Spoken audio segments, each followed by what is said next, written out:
Donc voilà les gars, on se retrouve après la vidéo que vous venez de voir. Donc on est quelques jours après, entre guillemets, que j'ai tourné pour les modifications pardon, pour la JQ.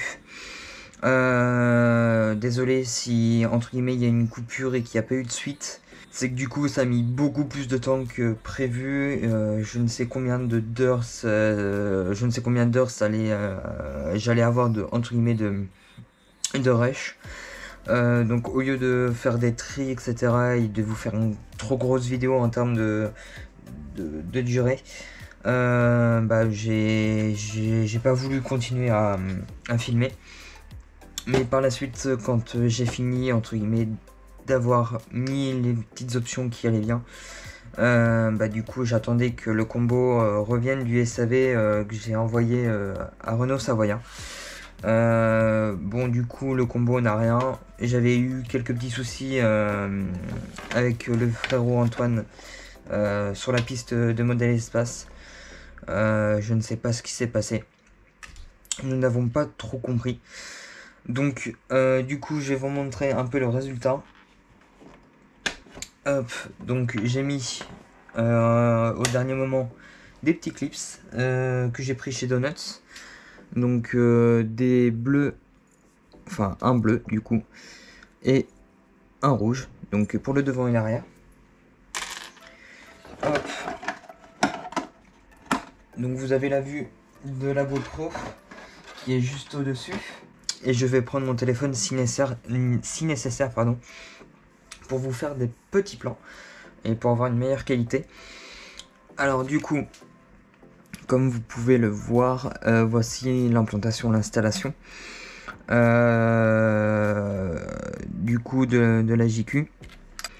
Du coup j'ai refait mes soudures aussi, donc qui sont beaucoup plus propres, parce que je les avais fait n'importe comment. Enfin, je les avais refait n'importe comment. J'ai mis juste deux petites rondelles A4 sur le support moteur.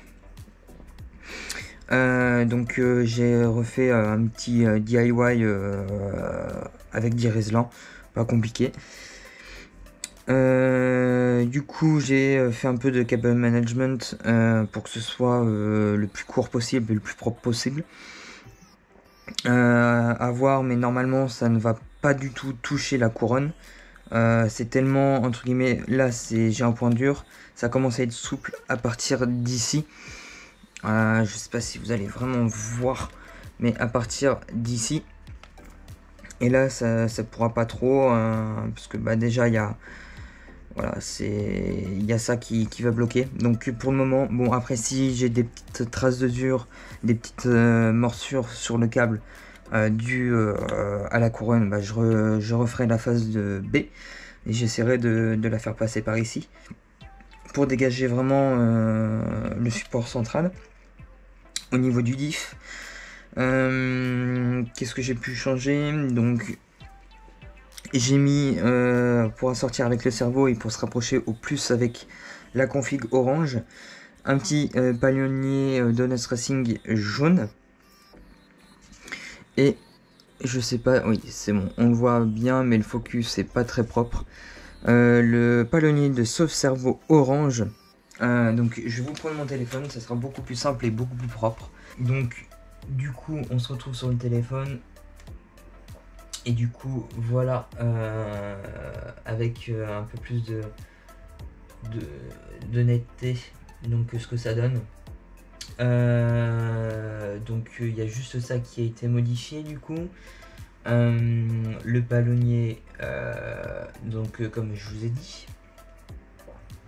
Et aussi, hop, pour vous faire voir.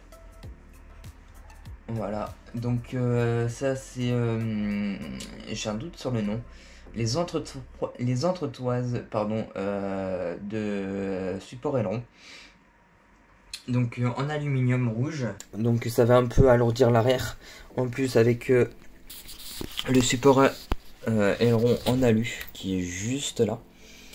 Donc je trouve ça beaucoup plus beau parce que du coup là on a du noir entre guillemets mat et après là on a du noir brillant aluminium.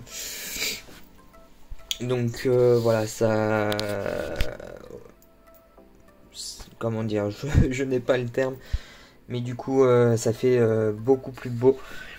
Au niveau de l'ESC, j'ai mis aussi le ventilateur Donuts Racing.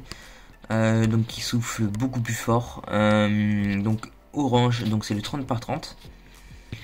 Donc même si on le voit pas beaucoup avec les câbles, malheureusement c'est ce que je reproche, c'est la seule chose que j'aurais à reprocher chez Donuts et Vartel, parce que aussi Vartel le fait. Les câbles sont vraiment trop longs. J'ai fait un tour du coup et c'est vraiment trop long, alors que ceux d'origine bah ils sont pas si longs que ça. Je ne sais pas à quoi c'est dû. Du coup, vous avez vu aussi lors de l'unboxing que je devais... Il y avait beaucoup de pièces en alu orange. Il y avait un cardan. Il y avait tout ce qui est support entre guillemets moteur en orange. Il y avait des bacs d'arrêt, etc. Et comme vous avez pu le voir en fait dans le montage, du coup bah en fait c'est pas du tout fait pour la The Icar. Entre guillemets les formes etc reprennent vraiment celle de la The Icar, sauf que du coup au niveau de la dimension ce n'est vraiment pas du tout la même, rien que déjà au niveau de cette pièce là. Donc la pièce qui tient le moteur, et après qu'on glisse sur le support moteur, voilà. Il n'y avait qu'une empreinte, et de mémoire elle était de ce côté là au lieu d'être de ce côté là, et même si on le retournait c'était la même chose. Donc c'était vraiment pas fait pour la The Icar Black Edition, je pense que c'était plus pour la Silver, etc. Qu'est-ce que je peux dire? Au niveau du câble sensor, bah, j'ai fait du cable management avec des Rislans, donc mis sur entre guillemets avec le renfort châssis. Donc voilà à quoi ça rend. J'ai fait pareil aussi pour le câble de l'ESC. Hop, c'est que c'est pas vraiment pratique à une seule main. Donc voilà, je suis vraiment passé derrière pour être vraiment le plus propre possible, et j'ai mis un Rislan juste ici comme si c'était l'entrée, et là la sortie. Comme vous avez pu le voir, bah, j'ai fait aussi les soudures batterie, donc j'ai remis tout en noir. J'ai mis la prise XT90 de chez Vartel. Donc je les ai mises en 90 degrés. Le câble plus est plus court et le câble moins est plus long, pour faire en sorte du coup de faire une installation comme celle-ci. Et après j'ai refait du coup un adaptateur, parce que l'autre était pas si top que ça. Je m'améliore de jour en jour en soudure, même si j'en fais pas énormément, mais c'est beaucoup mieux. Alors du coup je vais poser le téléphone et je vous reprends sur la GoPro pour vous montrer. Hop, directement. Donc voilà, hop, on va comme si on allait la démarrer. Donc mes soudures sont beaucoup plus propres. C'est pas pour me vanter, mais c'est ce que je constate, et c'est vraiment plaisant et satisfaisant. Hop, donc voilà. Et pour vous rendre compte, donc l'AMT, hop, JQ ça noie, parfait. Donc du coup, comme vous pouvez le voir, ça s'ouvre vraiment beaucoup plus fort. C'est vraiment mieux au niveau de l'installation. Hop, je vais vite fait l'éteindre. Et pour vous rendre compte, avec l'installation, Je vais débrancher comme ceci. Hop. Pour vous faire voir vraiment l'installation. Et même avec la prise XT90 par le dessous. Donc en plaquant la prise XT90 comme ce que vous avez pu le voir. Et comme vous voyez actuellement. La batterie ne bouge pas du tout, parce qu'en fait l'épaisseur de la prise XT90 c'est entre guillemets si ça remplace la FOM, donc c'est plutôt cool pour du coup la Genesis, la Redline surtout. Alors je vais juste redévisser pour pouvoir plug. Pourquoi par contre je rencontre vraiment des soucis par rapport aux autres batteries qui sont un peu plus agaçantes pour dire au niveau de la prise. Hop. Si je peux, je vous montrerai ça juste par la suite. Donc je fais comme si j'allais rouler. Je vais reprendre mon téléphone et je vous retrouve dessus. Donc vous voyez, la batterie ne bouge vraiment pas du tout. Ça remplace vraiment l'épaisseur de la FOM. La prise, donc elle est bien plaquée, il n'y a pas de souci pour ça. Que ce soit avant ou arrière aussi non plus. Donc c'est vraiment propre pour ça. Et du coup, pour vous rendre compte, voilà, c'est vraiment propre. C'est vraiment mais beaucoup mieux. C'est impressionnant. Et je vais vous faire voir du coup avec une batterie classique. Donc, du coup, je vais vous montrer avec une Genesis bashing, donc qui sont entre guillemets mes batteries entre guillemets entraînement. Hein. Je vais vous montrer comme quoi c'est difficile. Donc je pense pourquoi pas dès que je peux, si c'est vraiment pas très cher. Et si je trouve une personne pour me faire une plaque carbone comme celle-ci, mais faite différemment, pour pouvoir entre guillemets mettre n'importe quel type de batterie avec les connectiques classiques comme celle-ci, parce que du coup ça coince, mais c'est pas pratique du tout. Donc du coup voilà, pour vous montrer à quoi ça ressemble, mon adaptateur, c'est pas compliqué. Hein. Voilà, je trouve que un peu trop grosse, mais c'est vraiment pas mal. J'ai pas fait des centaines et des centaines de soudures, donc je trouve ça plutôt propre. Donc rien que déjà pour la mettre, c'est un bordel sans nom, sans fin aussi. Alors que c'est une batterie classique.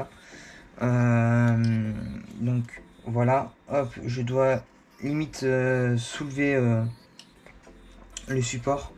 Bon, il y a juste ça qui me gêne, je vais juste l'enlever. Donc voilà, je viens juste de l'enlever. Donc pour vous rendre compte, et encore là, je l'ai tourné.